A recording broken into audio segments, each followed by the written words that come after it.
all. I want to first thank you for being such a patient audience and participating so wonderfully in the fourth edition of ETRetail's Retail Tech Summit 2023.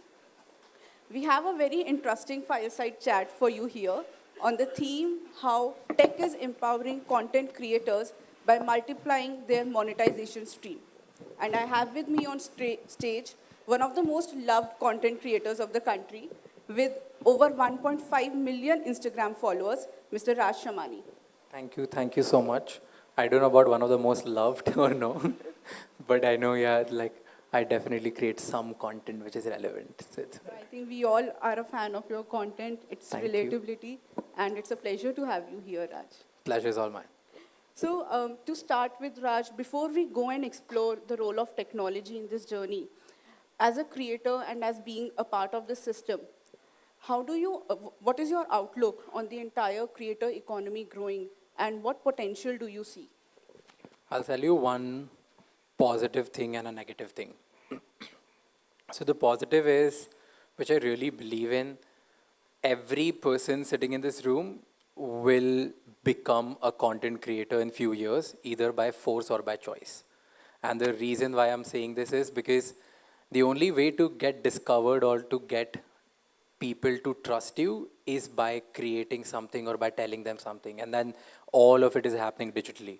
So that itself to me is a big opportunity for everyone here. And that's what content creators got it pretty early. The passion economy got it pretty early, but now it's moving across sectors. It's going to B2B, it's going to hardcore old steel kind of sectors. It's just there, like in every category, right? So the whole industry that's not saturated, it's getting started and it's only here to disrupt more and more. That's the positive. The negative side of it is all the creators that you see today, everybody who's creating content, we all have a shelf life and we all are going to get irrelevant in few years. And that's the biggest worry for everybody. We have had creators in past 5 years ago who were really ravishing, who were big, and now they're nobodies. Nobody knows them, they're not able to monetize, they're not able to get views, they're not able to stand anywhere. So I think that's one of the biggest challenges which this entire economy is facing around the world. Okay. So as you highlighted the challenges that the creator economy faces, before we discuss the key challenge of monetization, I want to understand how do you see the intervention of tech coming in here to tackle these challenges head on? Tech is pretty integrated in this whole situation because content creators or creator economy became creator economy because of tech. If there was no YouTube, the creator economy would have still be called just an artist economy or an experience economy, right? So we became a creator economy because YouTube came in, because Instagram came in, because all of these places came in. So now it's just getting better and better. With tech, what I feel that creators are gonna start monetizing and connecting with a lot of brands, and brands will also be able to judge who's the right person or the wrong person to actually be associated with. So that is one thing which we still lack in some bit, but that is something which tech can solve at a large scale. That how do we actually pin down every creator's worth, every post that they put up, what is the value of that, everything that they are actually talking about, is it influential or just for the views?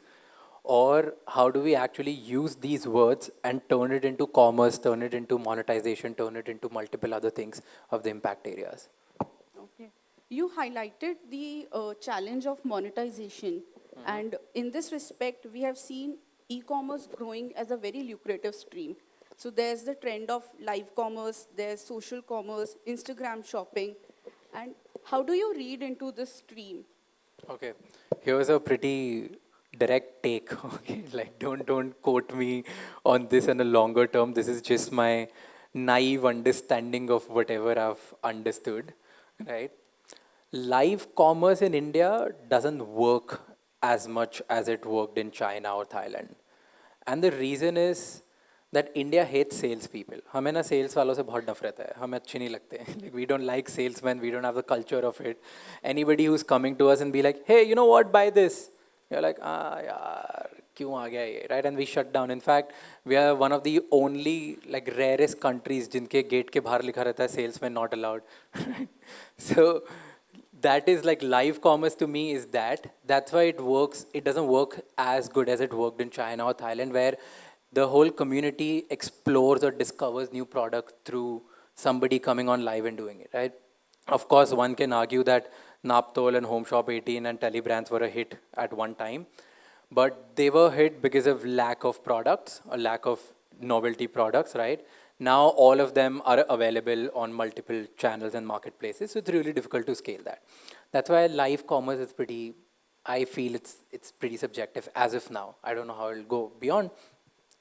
What I really am interested in and excited about, that's why we're building House of X, what we're building, is that everybody is moving from intent-based buying to discovery-led buying. मतलब कि पहले ना हमें कभी party में जाना होता था तो बोलता है कि यार पार्टी में जाना है टी शर्ट ले लेता हूँ, राइट? नाउ हम कुछ ऑनलाइन देखते हैं, यार अभी टी शर्ट ले लेता हूँ, जब पार्टी होगी तब पहन लूँगा, right? So we discover new things and we buy. We don't want to buy a new phone because our old phone is bad. We want to buy a new phone because the new iPhone exists in the market. So we're discovering new things and we're buying it. So everybody is moving from intent-based to discovery-led. Now, how are we discovering new things? We're discovering new things through social media. Now, social media is content and creators. If people are just creating content without a face, trust deficit होता है, उन पर trust करना इतना आसान नहीं होता. That's why I feel creators have an opportunity to actually build brands and लोगों को trust कराओ उनकी community पे, उनकी चीज़ों पे and start selling products. So I feel that is a big opportunity because through creators only you're discovering new products. And if creators can come up with their own brands, if creators can partner with multiple other brands, that is a creative opportunity more than live commerce. So creator commerce or creator-led brands is the next big thing for us. And that's what we're trying to actually disrupt as well with our startup. Great. So I think before we move on to creator-led brands, I want to take a note and say that your thoughts on live commerce are pretty interesting. And I think we'll have a separate discussion on this, and it will be an interesting chat. Yeah. And interesting to see how this entire concept unfolds in India's retail space. But now moving on to creator-led brands. Creators today enjoy a very healthy, loyal fan following, right? So first part of my question is, how do you see the potential of launching private labels or launching your own brands here in India? What is the scope that you see? That's what I said. I'm very bullish on it. I really believe that creators who have communities, they'll actually do it. Because I'll give you two stats, right? This was done by YPulse. 67% of Gen Z buys on the basis of creator recommendation. And the reason is not that they trust insanely on a creator or they're just blindly following that person. The reason is they feel connected. And a lot of young people are now moving towards brands which make them feel connected towards them. They feel, oh, this person or this brand understands my color. This person understands my values. This person understands my way of thinking. This brand understands how cool I want to be, right? So every brand, if you look at right now, all the recent brands, all the brands which are actually killing it with millennials and Gen Z, they're actually capturing on emotions and communities. So I'll give an example, Red Bull, right? Everybody says that in India, selling expensive products is difficult. Red Bull proved it wrong. They're 2,500 crore company. They don't taste good. There's no health benefits. So if you look at Red Bull, right? Red Bull doesn't have health benefits. It's not a substitute for any other brand. It doesn't taste good and it's expensive. But still a lot of millennials and Gen Z buys it because they've captured an emotion called adventure. मतलब जब भी adventurous कुछ करना है Red Bull P low, right? सुबह exam देनी है, रात भर जागना है, Red Bull P low. Next day मेरी कोई बहुत important meeting है, Red Bull P low. Skydiving करनी है, Red Bull P low. Whatever you want to do. And they are captured an emotion called adventure. Anytime, even if you want to go on party and you want to get wasted with your friends, like, आज तो Red Bull vodka होगी, right? So they've captured an emotion, and that's what a lot of brands around the world. In US, there's a brand called Liquid Death. Have you heard of it? Anybody heard? Okay, you should see Liquid Death. It's water. It's expensive water, just packaged as craziness.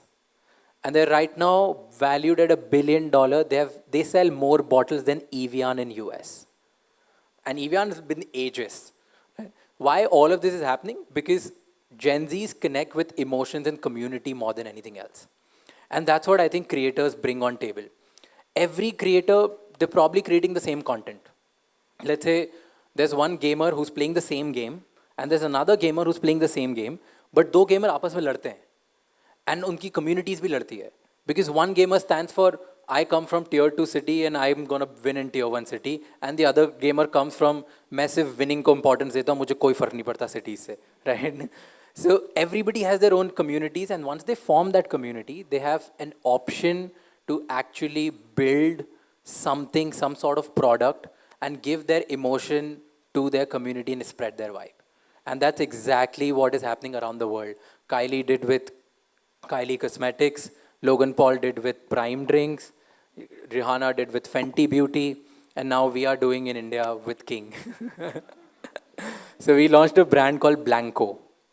We launched a perfume brand with India's, right now, the most streamed artist. His name is King.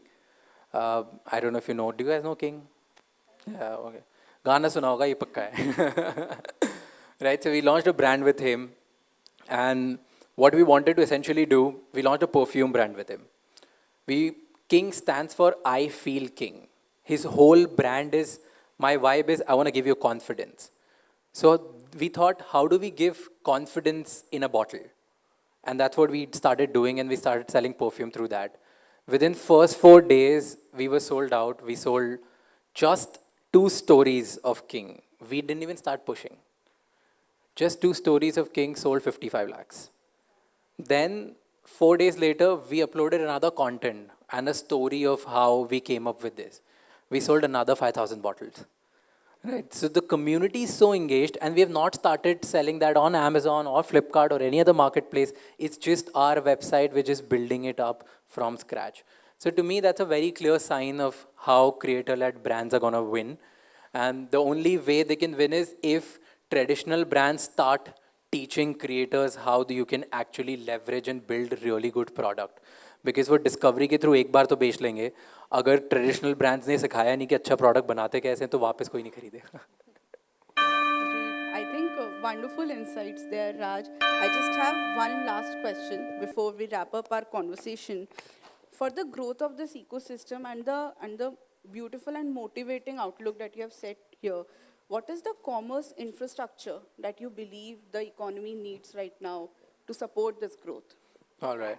So whether it's creator-led brands, whether it's normal brand or D2C brand, anything, in commerce, I feel challenges are simple.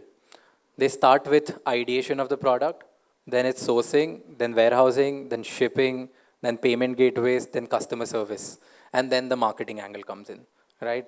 So creators have only solved the marketing angle. Rest everything we need somebody to keep solving it. Obviously, shipping has been solved at large scale.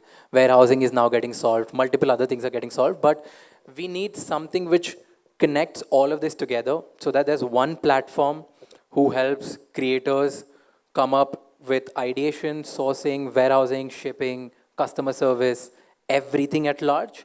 And that's what House of X is building. So we thought it's a big challenge in creator-led brands. How can creator come up and build their brands? And we came up with this idea. So now House of X is that.